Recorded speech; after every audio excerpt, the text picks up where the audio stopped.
जवाद, तुम कुछ ज्यादा इमोशनल नहीं हो रहे हो? मुझे ना तो वो बुढ़ी औरत इंटरेस्टिंग लग रही है और ना ही तुम्हारा ये टॉपिक। आई डोंट थिंक कि तुम्हारा ये टॉपिक अप्रूव होगा। क्या मतलब? बुराई क्या है इसमें? इसमें कोई अच्छाई भी नहीं, सीधे सीधे सच की डिबेट है इसमें। पहले तुम्हारी वजह से लोग उकताए बैठे हैं। यार रहने दो, तुम नहीं समझोगी। जवाद, सीरियसली मेरी माने तो मुझे पता है मुझे क्या करना है। तो तुमने मुझसे क्यों पूछा था? गलती हो गई। तो चिढ़ क्यों रहे हो इतना? यार तुम्हें नजर क्यों नहीं आता है इस औरत की पर्सनालिटी कितनी शफाफ, कितनी सच्ची। फॉर योर काइंड इंफॉर्मेशन, मैं भी देख सकती हूँ, मेरी भी अपनी ओपिनियन है। तुम सिर्फ ये क्यों चाहते हो कि हर कोई तुम्हारी मर्जी की बात करे? सवाल भी तुम्हारी मर्जी का और जवाब भी तुम्हारी मर्जी का। इस माशरे में और लोग भी रहते हैं, सिर्फ तुम नहीं। आयशा, मुझे सिर्फ गलत बात से चिढ़ है, दैट्स इट। ठीक है, अब फजूल बातें मत करो और मुझे सोचने दो।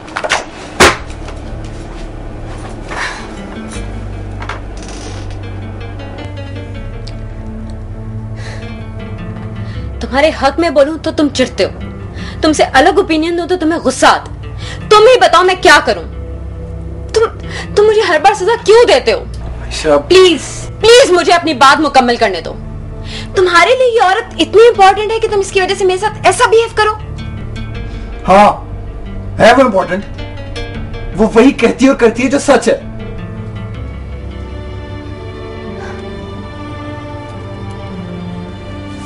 थैंक्स, बहुत बहुत शुक्रिया मिस्टर जवाद आपका।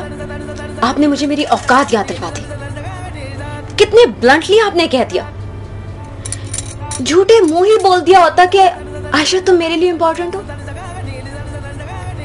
लेकिन तुम तो सिर्फ सच बोलते हो ना, सिर्फ सच।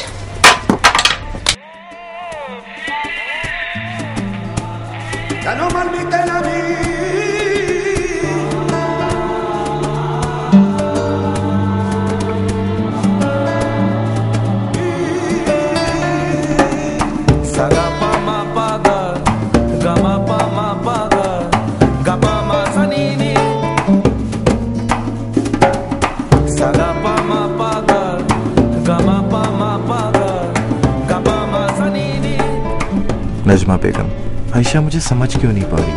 उम्र 65 साल या शायद एक सीधी सादी लिए इतना मुश्किल कर लिया।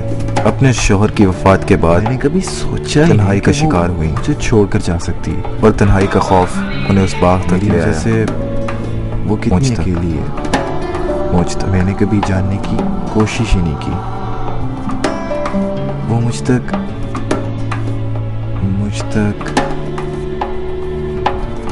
हर दफा आयशा मेरी तरफ पड़ती है। इंसान अपनी औलाद से किस कदर उम्मीदें वाबस्ता करते हैं, इस उम्मीद पे कि शायद नजमा बेगम की जिंदगी से वाज़ेह है कि शायद हमारी उम्मीदें आयशा मुझसे दूर होती जा रही है। उम्मीदें ही रह जाती हैं बहुत दूर, उनकी तकमील अगर शायद नजमा बेगम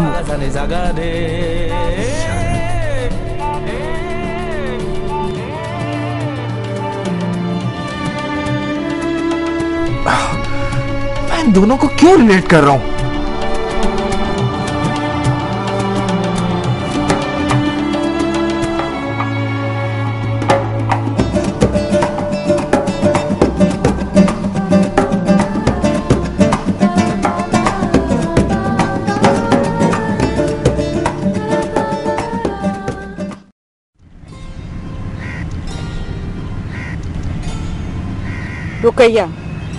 रुकैया आपा नाम था। तुम्हें शायद सुनकर हैरानी हो, फिर मुझे वो वक्त भी याद है जब उन्होंने मुझे उंगली पकड़कर चलना सिखाया। आपकी बड़ी बहन? नहीं, कालाजाद। मगर हम दोनों की शक्लें इतनी मिलती थी कि सब लोग हमें सगी बहनें समझते थे। बड़ा प्यार करती थी मुझे रुकैया आपा। कहती थी अपने साथ जहेज में ले जाऊंगी मैं तुझे।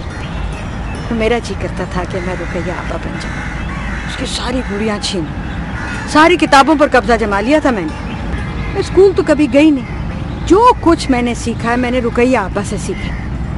हर वक्त रुकैया आपा, रुकैया आपा, रुकैया आपा। अगर वो चांद तो मैं उनका। उनकी बारात घर के बाहर खड़ी थी। मेरी नजर अचानक दूल्हे मियां पर रुक गई। पता नहीं वो कौन सी घड़ी थी जब मुझे उनसे मोहब्बत हो गई।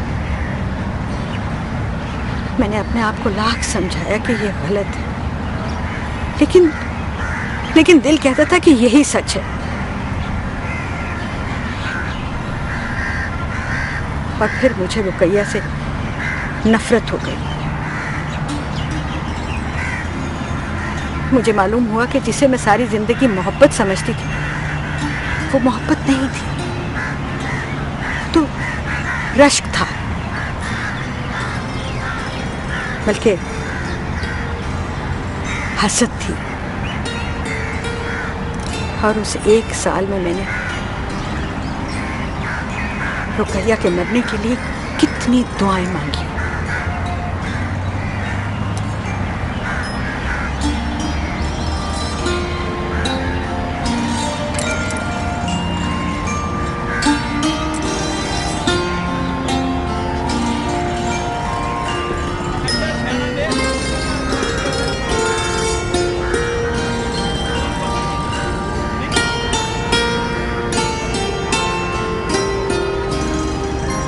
रुकैया की मौत ने साबिर मियां को बिल्कुल दीवाना बना दिया।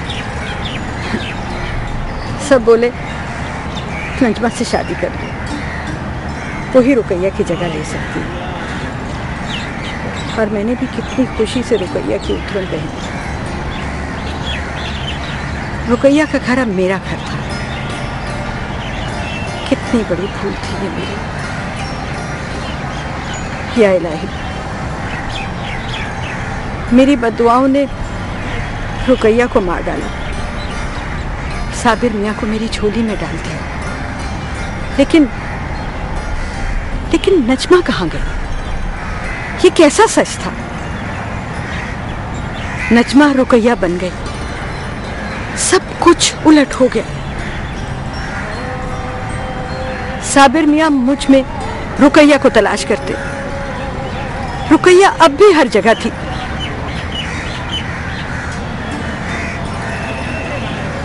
मैं नहीं।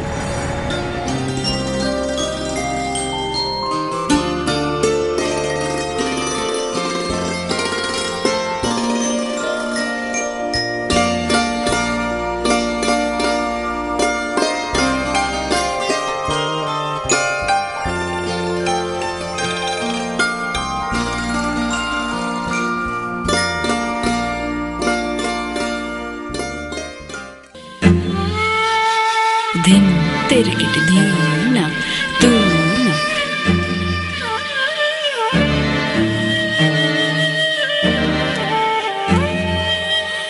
दिन तेरे किट दीना तू ना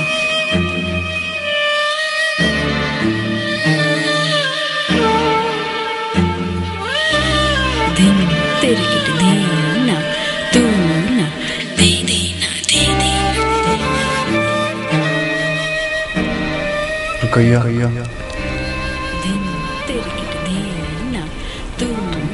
तुम मेरे पास रहना।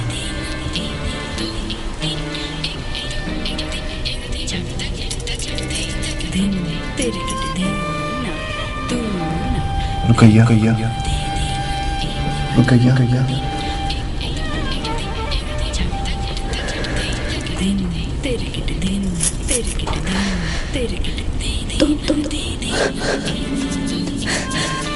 तुम मुझे हर बात क्यों समझते हो? क्यों मुझे वो बनाना चाहते हो जो मैं नहीं।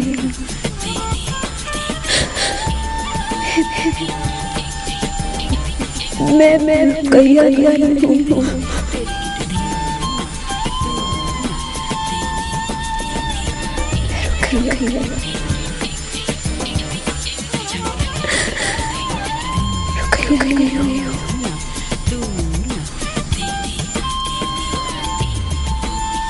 मैं रुकैया नहीं।